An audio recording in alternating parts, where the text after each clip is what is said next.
Assalamualaikum warahmatullahi wabarakatuh. Bismillahirrahmanirrahim. Alhamdulillahirabbil alamin. Wassalatu wassalamu ala asrafil anbiya'i wal mursalin Sayyidina wa maulana Muhammadin wa ala alihi wa ashabihi ajma'in, amma ba'du. Para mahasiswa yang dimuliakan Allah Subhanahu wa ta'ala, pada kesempatan yang mulia ini marilah kita bersyukur kepada Allah Subhanahu wa ta'ala, yang mana sampai hari ini kita masih diberikan Allah sehat walafiat sehingga bisa mengikuti pembimbingan magang yang akan saya sampaikan, di mana saya selaku dosen pembimbing lapangan. Semoga Anda semua yang akan melaksanakan magang atau saat ini sedang magang diberikan oleh Allah kelancaran, tidak ada hambatan suatu apapun. Salawat dan salam tetap kita sampaikan kepada junjungan kita Nabi besar Muhammad Sallallahu Alaihi Wasallam. Semoga kita semua mendapatkan syafaatnya. Amin, amin, amin, Allahumma amin.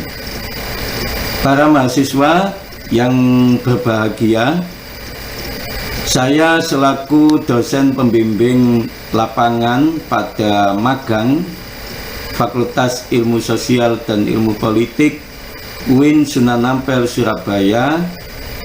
Pada kesempatan ini saya akan menyampaikan buku panduan magang atau pedoman magang FISIP UIN Sunan Ampel Surabaya, di mana dengan pedoman magang ini Anda dalam melaksanakan magang bisa lebih efektif, lebih efisien, dan lebih terarah.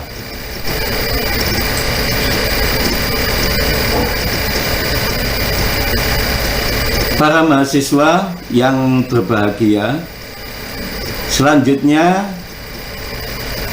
akan saya sampaikan beberapa hal tentang pedoman magang FISIP UIN Sunan Ampel Surabaya ini. Mohon diperhatikan dengan baik-baik. Pertama, bab 1 pendahuluan. Di dalam bab 1 pendahuluan ini, A. Latar belakang masalah.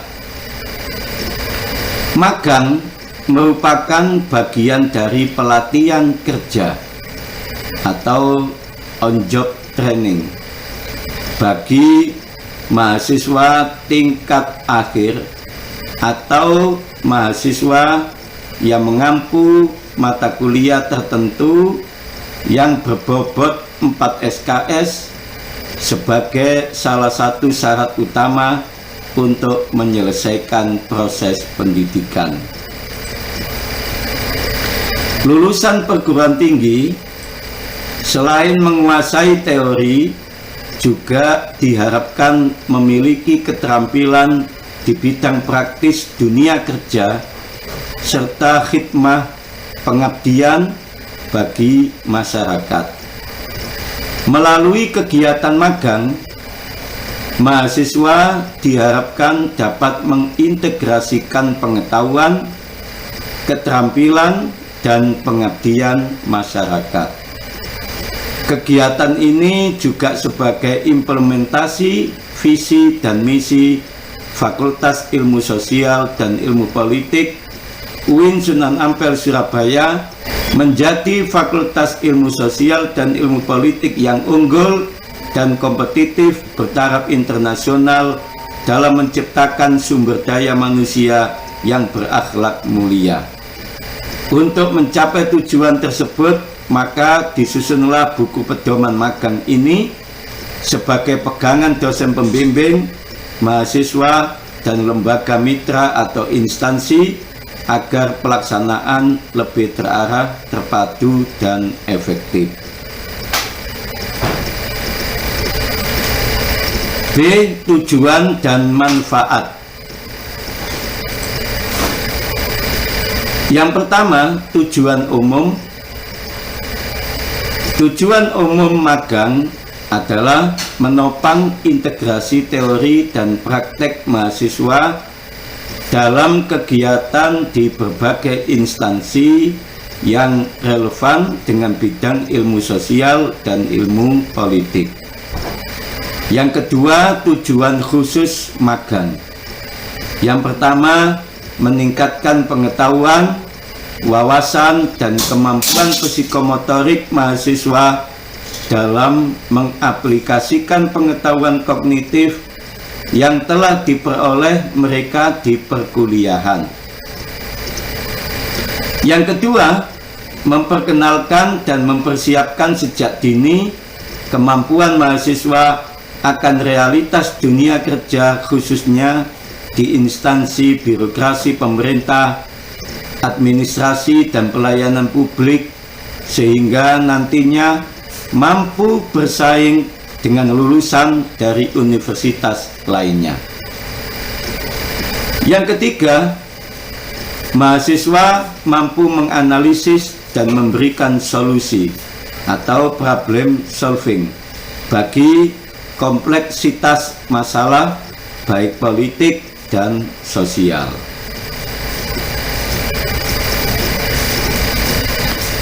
Kemudian, anak-anakku sekalian, apa manfaat magang itu? Manfaat magang ada 3. Yang pertama, manfaat magang bagi mahasiswa. Adapun manfaat bagi mahasiswa, yang pertama, dengan magang ini mahasiswa mampu mengaplikasikan dan mengoperasionalkan serta memadukan keilmuan yang telah diperoleh atau diterima pada bangku perkuliahan pada dunia kerja. Yang kedua, mahasiswa mampu mengambil pengalaman baik disiplin, cara kerja, serta kompleksitas dunia kerja. Yang kedua, bagi program studi, manfaat magang adalah yang pertama, terjalinnya kerjasama, hubungan baik antara universitas dengan lembaga pemerintah atau instansi tempat mahasiswa magang. Yang kedua, universitas dapat meningkatkan kualitas lulusannya melalui pengalaman kerja magang.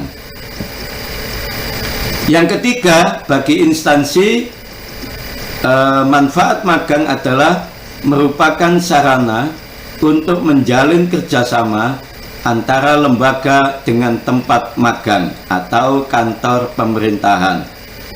Yang kedua, transformasi keilmuan yang terampil kepada mahasiswa menghadapi calon pemimpin masa depan.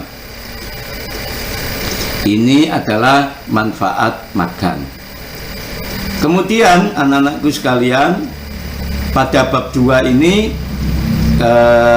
tema kita adalah ketentuan, prosedur, dan bimbingan magang. A. Ketentuan umum. Kegiatan magang adalah kegiatan yang menuntut adanya prakarsa dan inisiatif dari peserta magang yang bertujuan kemandirian. Yang kedua, kegiatan magang memiliki bobot 4 SKS dan setara 1 bulan kerja. Yang ketiga, peserta magang adalah mahasiswa FISIP UIN Sunan Ampel Surabaya yang telah memprogram kegiatan magang dan telah menempuh minimal 88 SKS. Yang keempat, waktu pelaksanaan magang dilakukan pada saat liburan semester. Kemudian yang kelima, magang dapat dilakukan secara perseorangan atau berkelompok. Yang keenam, dosen pamong ditunjuk langsung oleh instansi lokasi magang. Yang ketujuh, aktivitas dan materi magang ditentukan oleh instansi yang bersangkutan, namun tetap disesuaikan dengan proposal magang yang diajukan. Yang kedelapan, pembimbingan diberikan oleh dosen pembimbing lapangan dan dosen pamong. Yang kesembilan, pemantauan pelaksanaan magang dilakukan oleh dosen pembimbing lapangan terhadap progres report atau aktivitas mahasiswa di tempat magang. Yang kesepuluh, dosen pembimbing lapangan melakukan proses pembimbingan dan koordinasi kepada mahasiswa yang melaksanakan magang dari mulai awal hingga selesainya pelaksanaan magang. Kemudian B. Ketentuan khusus. Yang pertama, semua peserta magang wajib mengikuti pembekalan magang. Yang kedua, peserta magang mentaati semua aturan yang berlaku di tempat magang. Yang ketiga, mengikuti bimbingan atau petunjuk dari dosen pembimbing lapangan dan dosen pamong dari instansi tempat magang. Yang keempat, mahasiswa yang mengikuti magang wajib mengenakan 1. Jas alma mater UIN Sunan Ampel Surabaya. Yang kedua, menggunakan sepatu.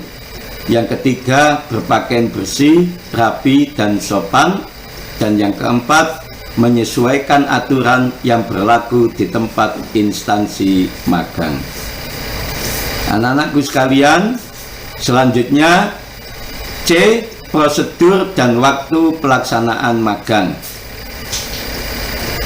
Yang pertama, konsultasi dan mengisi form pengajuan usulan kegiatan magang berisi topik atau P1 dan tujuan lokasi magang ke dosen wali diketahui ketua prodi dan disetujui ketua laboratorium.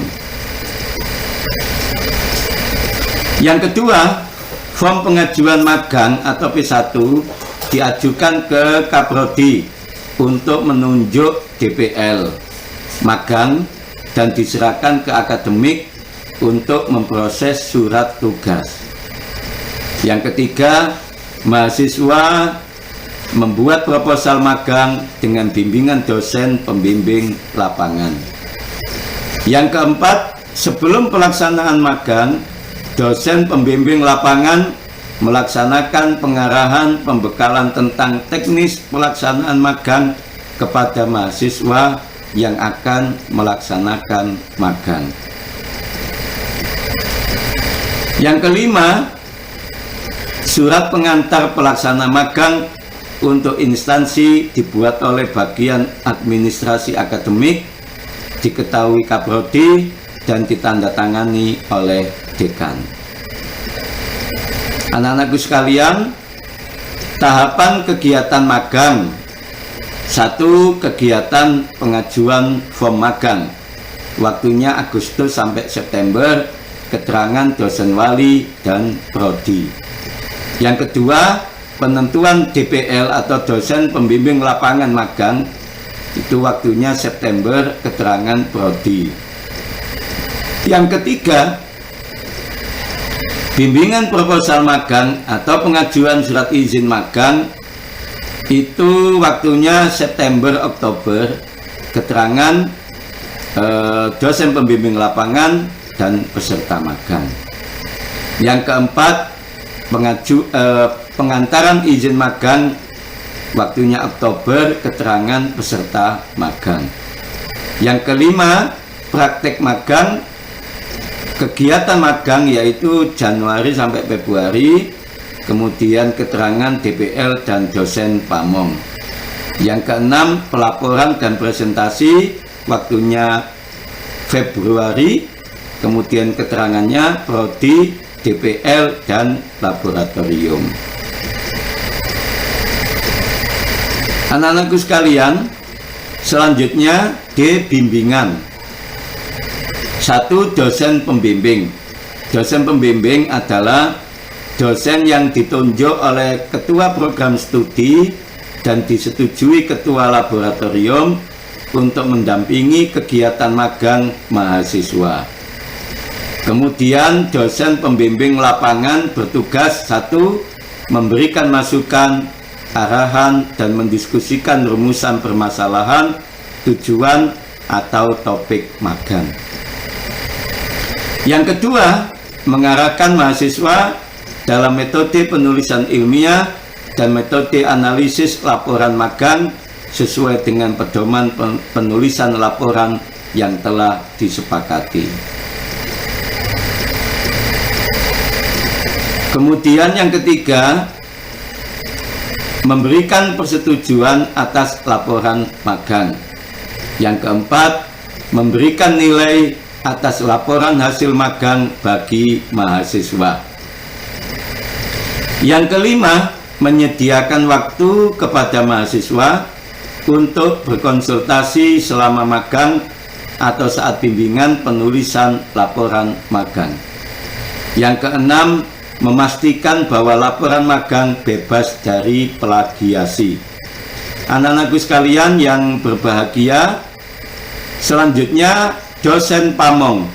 Dosen pamong adalah pembimbing lapangan yang berasal dari instansi magang yang ditunjuk dan ditetapkan oleh instansi magang. Adapun tugas dosen pamong, 1. Membimbing dan mengarahkan mahasiswa peserta magang dalam pelaksanaan magang. Yang kedua, menyediakan waktu kepada mahasiswa peserta magang untuk berkonsultasi selama magang.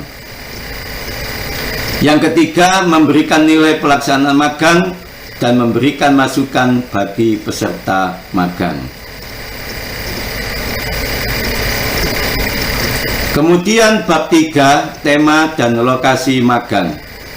A. Tema dan lokasi magang.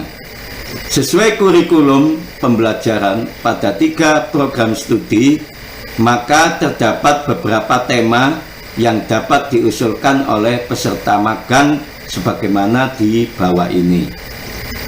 Jadi ada tema-tema bagi prodi hubungan internasional, itu temanya adalah kejahatan transnasional, ekonomi dan perdagangan internasional, politik luar negeri, kerjasama internasional. Itu kalau prodi HI. Sedangkan prodi ilmu politik, tema-temanya adalah kepemiluan, good governance, kebijakan publik, birokrasi politik, pemerintahan desa dan politik lokal, perilaku pemilih, politik agraria, komunikasi politik, politik anggaran, dan ekonomi politik.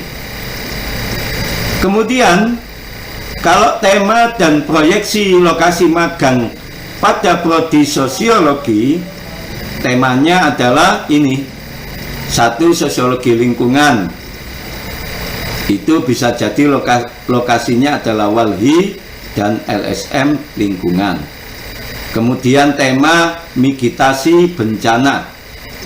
Lokasi magangnya adalah BPBD, Badan Penanggulangan Bencana Daerah.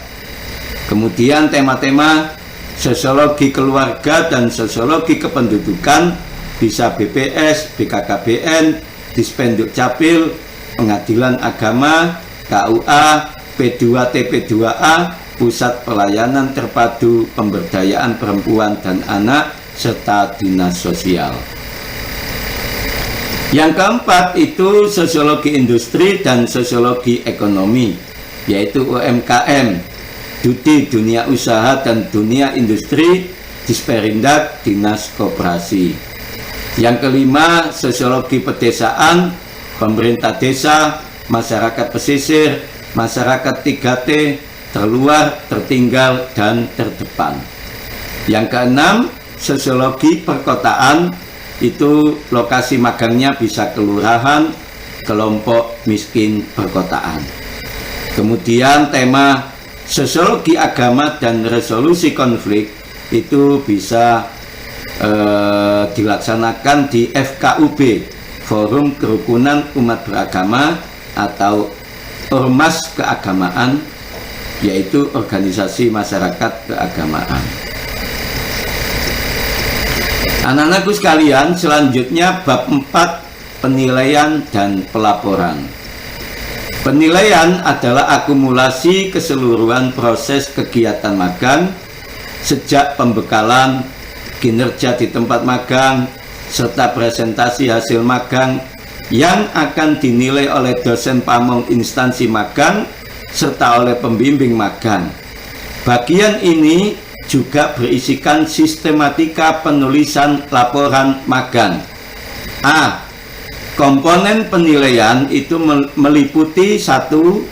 Nilai pembekalan, yaitu presensi dan post-test oleh DPL, dosen pembimbing lapangan. Jadi nilai pembekalan itu sangat penting, baik itu melalui presensi, absen, dan post-test.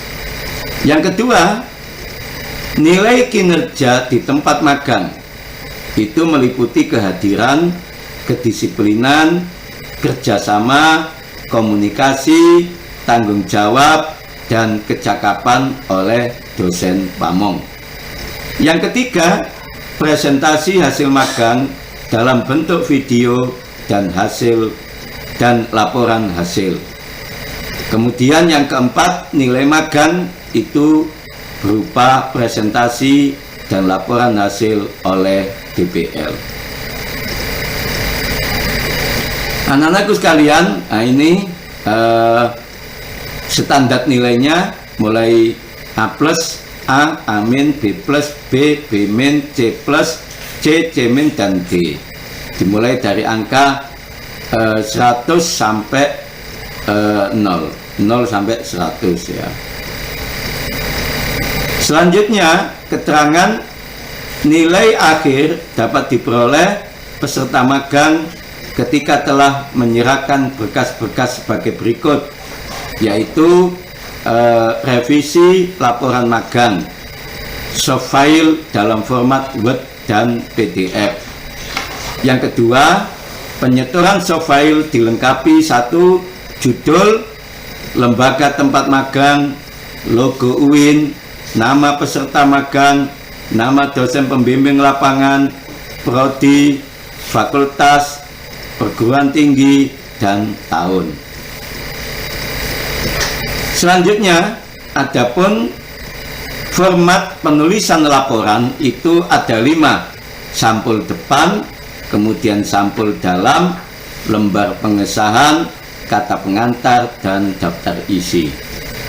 Yang pertama, sampul depan itu berisikan antara lain judul laporan magang, syarat penyusunan, logo UIN Sunan Ampel Surabaya, disusun oleh nama program studi, nama fakultas, Fakultas Ilmu Sosial dan Ilmu Politik, nama universitas, Universitas Islam Negeri Sunan Ampel Surabaya, dan tahun pembuatan. Halaman judul ini dicetak dengan warna kuning sesuai dengan warna bendera FISIP. Nah, sampul depan ini bisa dilihat pada contoh lampiran-lampiran ini.